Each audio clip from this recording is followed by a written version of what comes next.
Сәлем достар, сіздермен бірге Айжан. Бүгін біз дастарханымызда әдемі болып тұратын, тойымды әрі қолжетімді заттардан жасалатын Рафаэлло салатын әзірлейміз. Қажетті заттар: картоп, сәбіз, ет, пияз, жұмыртқа. Пиязды міндетті түрде қуырып аламыз. Картоп пен сәбізді күштен өткізіп, етті ұзынша етіп турап аламыз. Жұмыртқаны екі бөлікке бөліп, ортасындағы сарысын сарымсақ пен майонезбен араластырып, сыртына салып аламыз. Ал енді салатымызды жинап шығайық. Салатымызды рет-ретімен жинайтын боламыз. Ыдысымызға картопты салып, үстіне майонез жағамыз. Дәл осындай әдіспен сәбізді салып, үстіне майонез жағамыз. Оның үстіне етімізді салып, майонез жағамыз.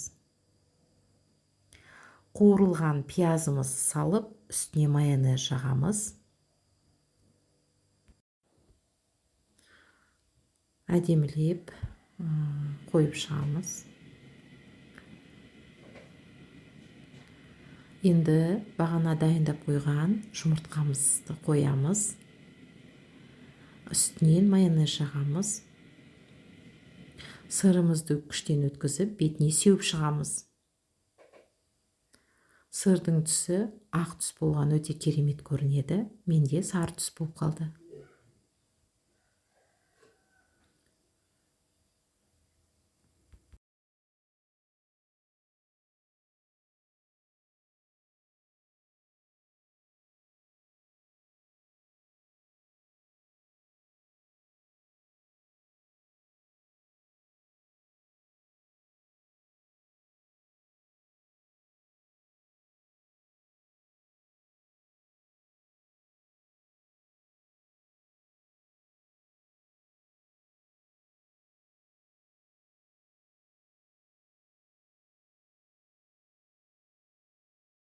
Өздеріңіздің қалауларыңыз бойынша әсемдеуге болады.